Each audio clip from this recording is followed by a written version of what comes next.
नमस्कार साथियों। आज की इस वीडियो में हम बात करेंगे कक्षा 5वीं और 8वीं की वार्षिक परीक्षा को लेकर। जी हां साथियों, कक्षा 5वीं और 8वीं की वार्षिक परीक्षा के लिए जो मूल्यांकन केंद्र होंगे, उन मूल्यांकन केंद्रों पर केंद्र अध्यक्ष, सहायक केंद्र अध्यक्ष की नियुक्ति किस प्रकार होगी, इनके क्या दायित्व होंगे, उत्तर पुस्तिकाओं का मूल्यांकन किस तरीके से होगा, मूल्यांकन प्रपत्र आदि की जानकारी क्या है, वो सारी चीजें इस वीडियो में देखेंगे। साथ ही साथ केंद्र अध्यक्ष, सहायक केंद्र अध्यक्ष के लिए कितनी राशि प्रदान की जाएगी, जो विभिन्न कार्य संपादित किए जाएंगे उनके लिए व्यय सीमा क्या रहेगी, वो सारी जानकारी आज की इस वीडियो में हम देखेंगे। साथियों, इसके लिए हम चलते हैं राज्य शिक्षा केंद्र के द्वारा जो पत्र जारी किया गया है उसके बिंदु क्रमांक 5 पर आप देखेंगे परीक्षा केंद्र अध्यक्ष का निर्धारण। हम यह स्पष्ट कर देना चाहते हैं, इसके बिंदु क्रमांक 5.1 में स्पष्ट किया गया है जो बीआरसीसी होंगे वह जब पोर्टल पर परीक्षा केंद्रों का चिन्हांकन करेंगे उसी समय वह प्रत्येक परीक्षा केंद्र के लिए एक केंद्र अध्यक्ष एवं एक सहायक केंद्र अध्यक्ष का चयन करेंगे।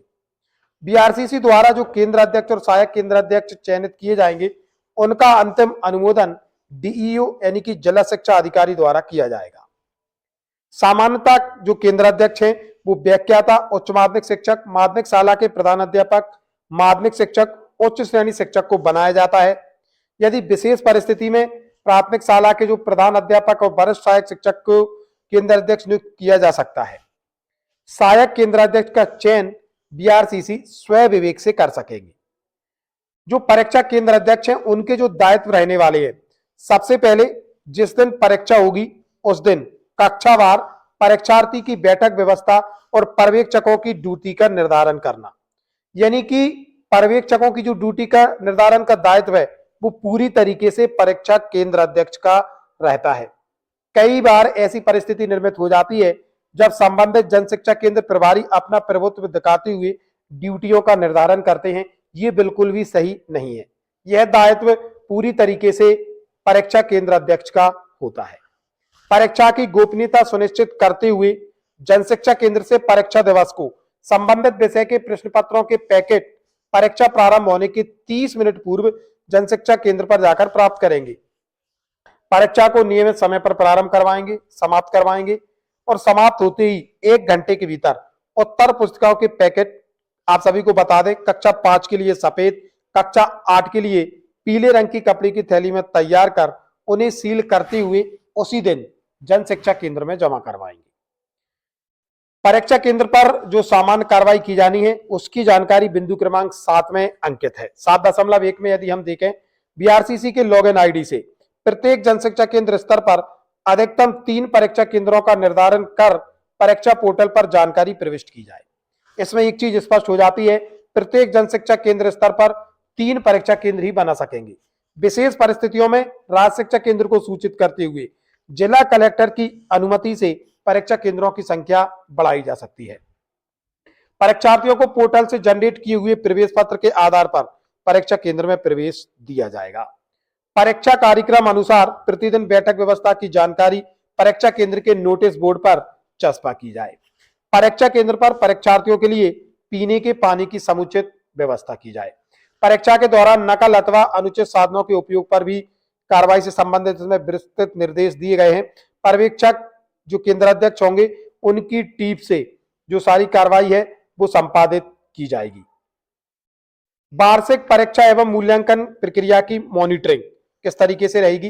वार्षिक मूल्यांकन के प्रति गंभीरता लाने, निष्पक्ष मूल्यांकन सुनिश्चित करने के उद्देश्य से वार्षिक परीक्षा एवं मूल्यांकन अवधि में डीईओ, सहायक आयुक्त, आदिवासी विकासखंड डाइस, डीपीसी, एपीसी, बीईओ, संकुल प्राचार्य, बीआरसीसी, बीएसी, सीएसी स्तर से सघन मॉनिटरिंग की जाए।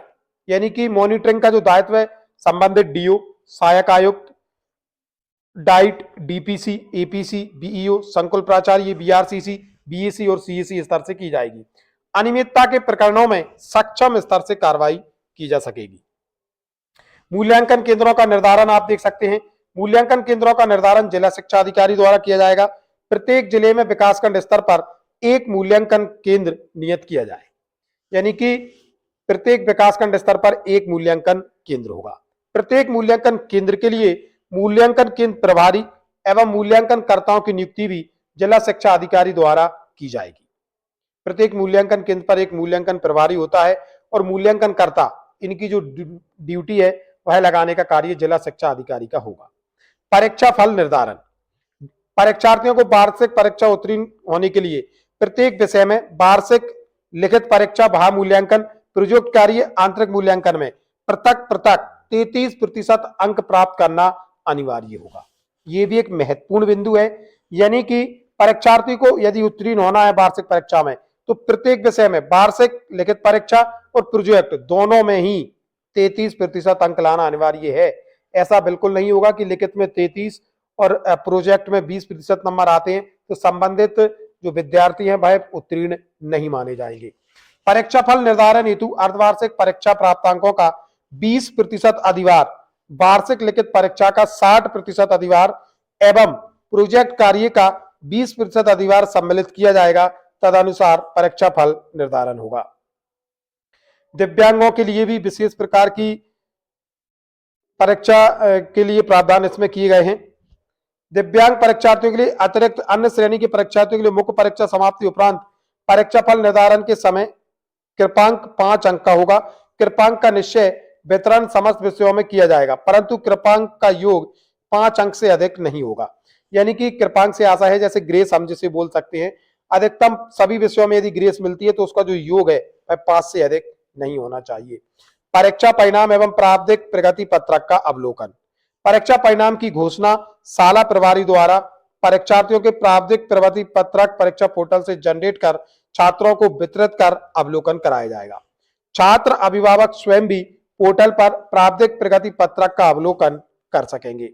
प्रगति पत्रक में छात्र प्रोफाइल, चयनित विषय, माध्यम, विषयवार प्राप्तांकों में सुधार अपेक्षित होने पर छात्र अभिभावक द्वारा 15 दिवस के भीतर शाला प्रमुख के समक्ष आवेदन प्रस्तुत किए जाए।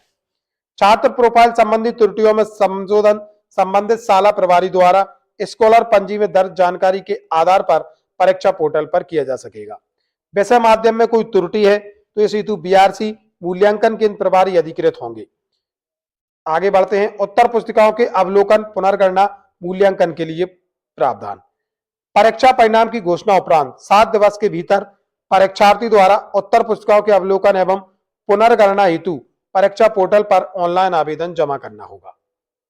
इसमें विस्तृत निर्देश दिए गए हैं और इसके लिए परीक्षार्थी से 50 रुपए प्रति विषय के मान से शुल्क लिया जाएगा। पुनः परीक्षा का प्रावधान। वार्षिक परीक्षा में अनुत्तीर्ण होने पर परीक्षार्थी को परीक्षा परिणाम की घोषणा के 2 माह के भीतर पुनः परीक्षा में सम्मिलित होने का अवसर प्रदान किया जाएगा। पुनः परीक्षा हेतु समय सारणी पृथक से जारी की जाएगी। मुख्य परीक्षा के दौरान प्रोजेक्ट में अनुपस्थित अनुत्तीर्ण परीक्षार्थियों से पूर्व में उपलब्ध कराई गई सूची में से ही प्रोजेक्ट कार्य पूर्ण कराए जाए। मुख्य परीक्षा में परीक्षार्थी जिस या जिन विषयों में अनुत्तीर्ण होते हैं उन्हें उस या उन विषयों में पुनः परीक्षा के पूर्व अतिरिक्त शिक्षण प्रदान किया जाएगा और जो अतिरिक्त शिक्षण हेतु कक्षा संचालन की जिम्मेदारी है वह विषय शिक्षक के द्वारा रहेगी। पुनः परीक्षा में भी यदि कोई छात्र छात्रा अनुत्तीर्ण होते हैं तो उन्हें कक्षा 5-8 में ही रखा जाएगा, अन्य कक्षा में क्रमोन्नत नहीं किया जाएगा। दिव्यांगों के लिए क्रमशः इसमें पत्र का संदर्भ दिया गया है। नई शिक्षा नीति 2020 के अनुसार सुविधाएं दी जाएंगी। शिक्षा पोर्टल पर पंजीयन के दौरान की जाने वाली सुविधाएं, इस पर हम विस्तृत चर्चा पूर्व में ही कर चुके हैं।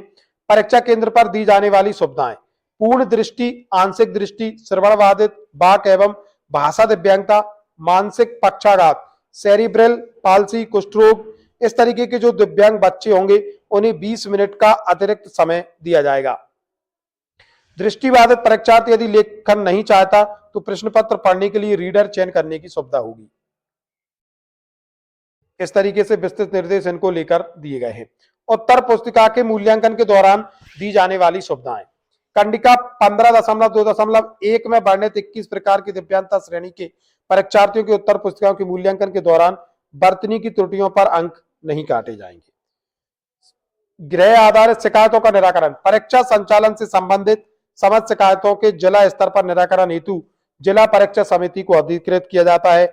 ऐसे विविध विषय जो इन दिशा निर्देशों में सम्मिलित नहीं है उन पर भी निर्णय जिला परीक्षा समिति द्वारा स्वतंत्र रूप से लिया जाएगा।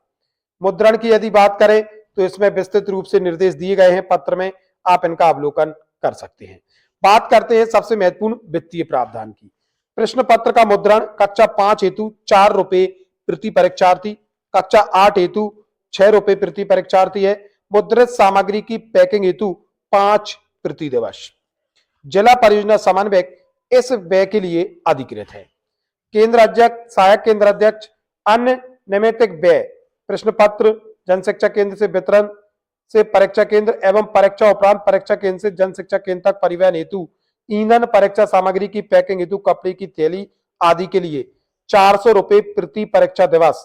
और इसके लिए जो अधिकृत व्यक्ति होंगे वह परीक्षा केंद्र अध्यक्ष होंगे, यानी कि परीक्षा केंद्र अध्यक्ष और सहायक केंद्र अध्यक्ष को 400 रुपए प्रति परीक्षा दिवस के हिसाब से मिलने वाले हैं। प्रवेश पत्र, उपस्थिति पत्रक का मुद्रण एवं डाटा एंट्री के लिए संबंधित जो जन शिक्षा केंद्र प्रभारी हैं उन्हें 5,000 रुपए मिलेंगे और इसके लिए अधिकृत व्यक्ति स्वयं जन शिक्षा केंद्र प्रभारी होंगे। तो इस तरीके से परीक्षा केंद्र अध्यक्ष, सहायक केंद्र अध्यक्ष के निर्माण से लेकर व्यय सीमा की जानकारी आपको इस वीडियो में प्रदान की गई है।